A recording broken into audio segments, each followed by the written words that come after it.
To our channel Veena's പഹേലി. അപ്പോൾ ഇന്ന് ഒരു കുക്കിംഗ് വീഡിയോ ആണ്.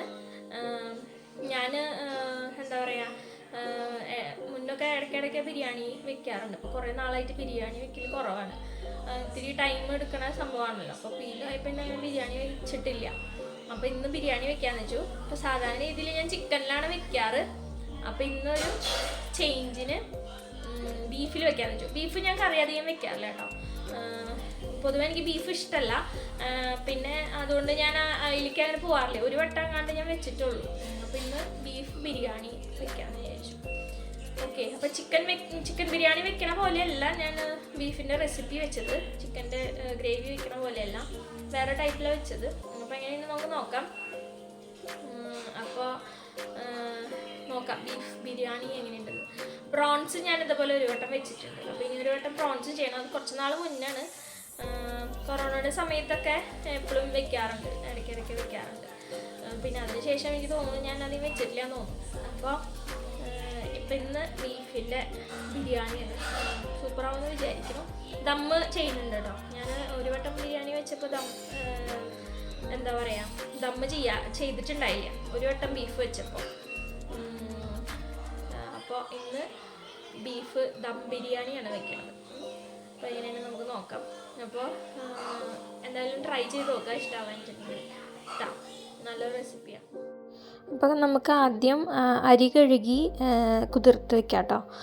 ഞാനിവിടെ വലിയ അരിയാണ് എടുത്തിരിക്കുന്നത്. എനിക്ക് വലിയ അരിയാണ് കുറച്ചും കൂടി ഇഷ്ടം. അപ്പോൾ അതുകൊണ്ട് ഞാൻ നീളമുള്ള അരിയാണ് എടുത്തത്. ഞാൻ ഇവിടെ 3.5 ഗ്ലാസ് അരിയാണ് എടുത്തത് കേട്ടോ. സോറി, 3.5 അല്ല, 2.5 ഗ്ലാസ്.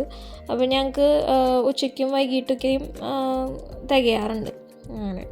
അപ്പോൾ ഞാനത് നന്നായി അതിൻ്റെ ഒരു വെള്ളമയം കളയുന്ന വരെ നന്നായി കഴുകി വൃത്തിയാക്കിയിട്ട് ഞാൻ മാറ്റി 20 മിനിറ്റ്സ് കുതിർക്കാൻ വയ്ക്കും.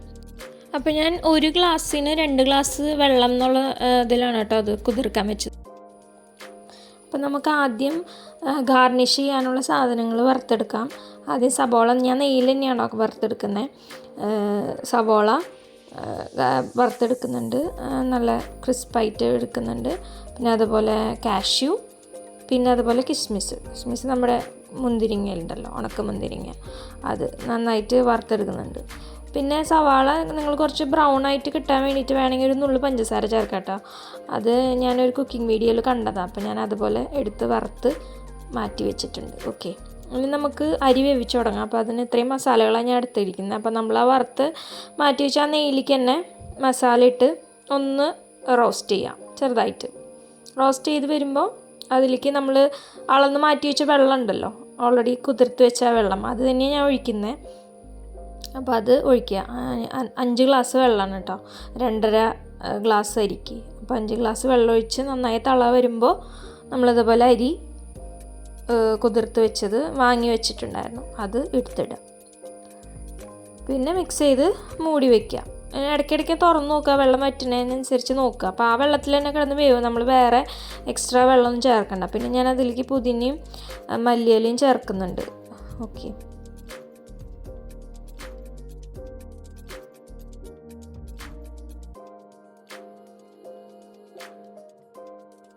അപ്പോൾ കുറച്ച് കഴിയുമ്പോൾ നമ്മൾ നോക്കുമ്പോൾ ഇങ്ങനെ ആയി വരുന്നുണ്ട് ചെറുതായിട്ട്. നോക്കി ഇടയ്ക്കിടയ്ക്ക് ഒന്ന് ഇടയ്ക്ക് മീൻസ് നമുക്ക് അറിയാമല്ലോ ഏകദേശം. അപ്പോൾ ഇടയ്ക്കൊന്ന് ലിഡ് തുറന്ന് നോക്കുക എങ്ങനെയുണ്ട്, അരിയുടെ പാകമായോ വേവായോ എന്ന്. അപ്പോൾ ഞാൻ കുറച്ച് കഴിഞ്ഞ് നോക്കിയപ്പോൾ ഈ ഒരു പരുവത്തിലായിട്ടുണ്ട്. പിന്നെ അധികം കുഴഞ്ഞ് വേവിക്കണ്ട.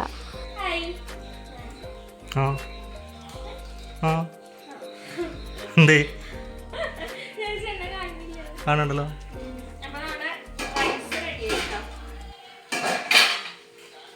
റെഡി ചെയ്യുന്നത് പകർത്തി ചെയ്യുക. കാരണം എന്താണെന്ന് വെച്ചിട്ടുണ്ടെങ്കിൽ അല്ലെങ്കിൽ ഇത് കുറച്ചുകൂടി കുഴഞ്ഞു പോകും. ഓൾറെഡി ഓക്കെ ആയിട്ടിരിക്കും വേവ്.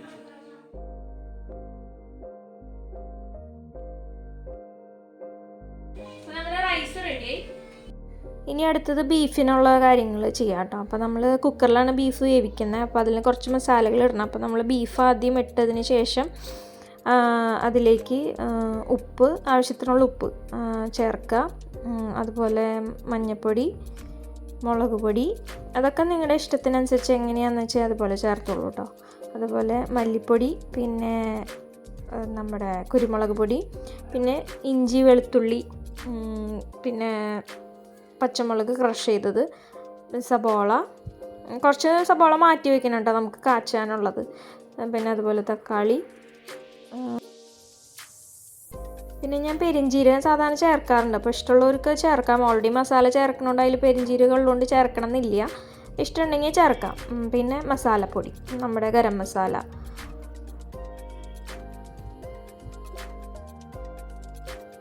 പിന്നെ മല്ലിയില, പുതിന ഞാൻ ചേർക്കാറില്ല, വേണമെങ്കിൽ ചേർക്കാം, ഞാൻ ചേർക്കാറില്ല സാധാരണ.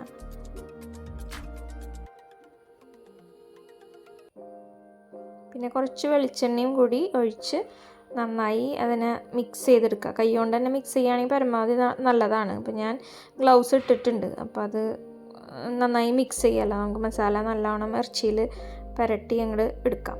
ഓക്കെ, ഇനി നമ്മൾ ബീഫ് വേവിക്കാൻ വെച്ചിട്ടുണ്ട്. അപ്പോൾ അതും കൂടി ആയി കഴിഞ്ഞിട്ട് നമുക്കത് ചെറിയതായിട്ട് കാച്ചാം. അതിന് നമുക്ക് ദമ്മിടാം. ഓക്കെ,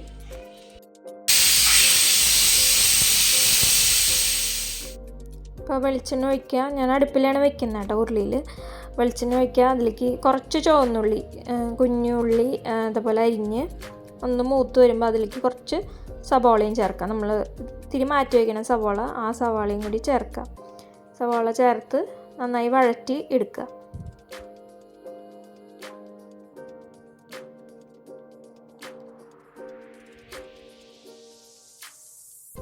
ഒരു 3/4 ഭാഗം വഴലുമ്പോൾ ഇതിലേക്ക് ഉപ്പ് ചേർക്കുക. അതുപോലെ ഇഞ്ചി വെളുത്തുള്ളി പച്ചമുളകിൻ്റെ ക്രഷാക്കിയത് നമ്മൾ ചേർത്തല്ലോ മുൻപ്, അതിൽ നിന്ന് ഇത്തിരി മാറ്റി വയ്ക്കുക, അത് ഇതിലും ചേർക്കുക. എന്നിട്ട് നന്നായി ഇതുപോലെ അതിൻ്റെ പച്ചമണം മാറുന്ന വരെ വഴറ്റി എടുത്തിട്ട് ഇതുപോലെ പൊടികൾ ചേർക്കുക. മഞ്ഞൾപ്പൊടി, മുളക് പൊടി, മല്ലി ഞാൻ ചേർക്കണില്ല, ഓൾറെഡി ചേർത്തുകൊണ്ട് പിന്നെ അധികം മല്ലിപ്പൊടി വേണ്ട. മുളക് പൊടി ആവശ്യത്തിന് ചേർക്കുക. നന്നായി അതിൻ്റെ പച്ചമണം മാറുന്ന വഴി വഴറ്റുക.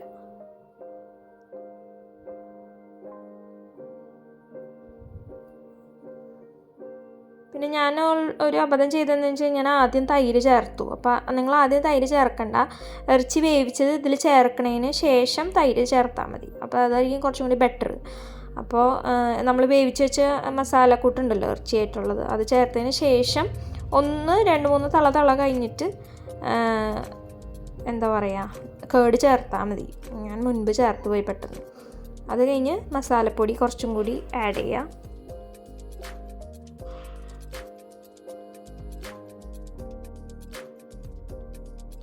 2-3-4 പച്ചമുളക് ഇങ്ങനെ ജസ്റ്റ് കീറിയിടുക, അപ്പോൾ അതിൻ്റെ ഒരു ഫ്ലേവർ കിട്ടാൻ വേണ്ടിയിട്ടാണ്. പിന്നെ മല്ലിയില ഇടുക. ഇത്രയേ ഉള്ളൂ കാച്ചിന്. കറിയുടെ ഗ്രേവി നിങ്ങൾക്ക് ഇഷ്ടത്തിനനുസരിച്ച് നിർത്താം കേട്ടോ. അപ്പം ഞാൻ ബിരിയാണി ആയതുകൊണ്ട് ഞാൻ കുറച്ച് ഗ്രേവിയിൽ എടുത്തിട്ടുണ്ട്. ഇനി നമുക്ക് ദമ്മിടാം. അപ്പം എൻ്റെ ഒരു ദമ്മിൻ്റെ ഇങ്ങനത്തെ ഒരു പാത്രം ഉണ്ട്, അപ്പോൾ അതിലാണ് ഞാൻ ദമ്മ് ചെയ്യാറ്. അപ്പോൾ ആദ്യം നമ്മൾ കുറച്ച് നെയ്യ്, ഞാൻ കുറച്ച് അധികം എടുത്തു പോയി പെട്ടെന്ന്, ഒത്തിരി നെയ്യ് അതിൻ്റെ അടിത്തട്ടിൽ ഇങ്ങനെ തൂവുക. നോൺ സ്റ്റിക്ക് ആയതുകൊണ്ട് പ്രശ്നമില്ല, പക്ഷെ നമുക്ക് ആ ഫ്ലേവർ കിട്ടാൻ വേണ്ടിയിട്ടാണ്. സാധാരണ വേറെ പാത്രങ്ങൾ ഉപയോഗിക്കുകയാണെങ്കിൽ ഇങ്ങനെ നെയ്യ് താഴെ ഇങ്ങനെ തൂവുന്നത് നല്ലതാണ്. അപ്പോൾ അതിങ്ങനെ താഴെ ഇങ്ങനെ കട്ടി പിടിക്കില്ല. എന്നിട്ട് പിന്നെ ഫസ്റ്റ് ലെയർ നമ്മൾ സാധാരണ ദമ്മിടുന്ന പോലെ ഇറച്ചി ഏതാ നമ്മൾ വെച്ചിക്കണമെന്നുണ്ടെങ്കിൽ അത് ലെയർ ചെയ്യുക. പിന്നെ അതിൻ്റെ മുകളിൽ ചോറ് ഇടുക.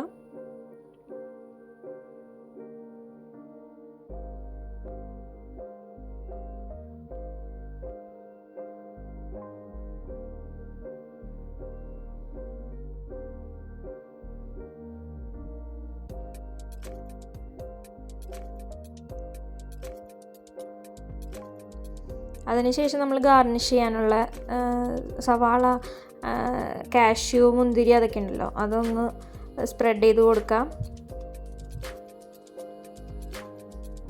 വേണമെങ്കിൽ നമ്മൾ അടിയിൽ നെയ്യ് തൂവിയിട്ടില്ലെങ്കിൽ മുകളിൽ ജസ്റ്റ് നമുക്ക് നെയ്യൊന്ന് ഒഴിച്ചു കൊടുക്കാം കേട്ടോ. പിന്നെ പുതിനയില, മല്ലിയില അതും സ്പ്രെഡ് ചെയ്ത് കൊടുക്കാം.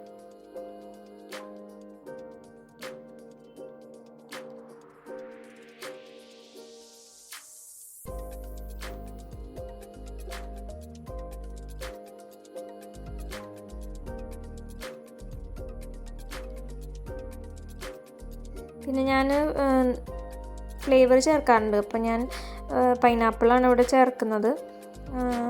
പൈനാപ്പിളും നുള്ളും മഞ്ഞൾപ്പൊടിയും ലേശം വെള്ളവും ചേർത്തിട്ട് മിക്സ് ചെയ്ത് ആ ഒരു കളറും ഇതൊക്കെ കിട്ടാൻ വേണ്ടിയിട്ട്, ആ ഫ്ലേവർ കിട്ടാൻ വേണ്ടിയിട്ട്. പിന്നെ ഞാൻ കുറച്ച് മസാലപ്പൊടി ഇടാറുണ്ട്. ആ മസാലപ്പൊടിയും ചേർത്ത് പിന്നെ മുട്ട വെച്ചിട്ടുണ്ട് കേട്ടോ, ഞാൻ മുട്ട വെച്ചിട്ടുണ്ടായിരുന്നു. അപ്പോൾ ഇതേപോലെ ദമ്മിലേക്ക് മുട്ട ഇങ്ങനെ താഴ്ത്തി ഇങ്ങനെ വയ്ക്കുക. പിന്നെ ഇതുപോലെ തന്നെ അടുത്ത ലെയറും കൂടി ഇടുക. ഓക്കെ, അടുത്ത ലെയറും കൂടി 2 ലെയർ ഞാൻ ഇടാറുണ്ട് സാധാരണ, അപ്പോൾ അതിൻ്റെ കറക്റ്റ് എഫക്റ്റ് കിട്ടുള്ളൂ. അപ്പോൾ അടുത്ത ലെയറും കൂടി ഇടുക. എന്നിട്ട് നമ്മൾ ദം ചെയ്യാനായിട്ട് വെക്കുക. അപ്പോൾ നമ്മൾ ദമ്മ് ഇട്ടു. ഇനി ഇത് ദമ്മിലേക്ക് വെക്കട്ടെ.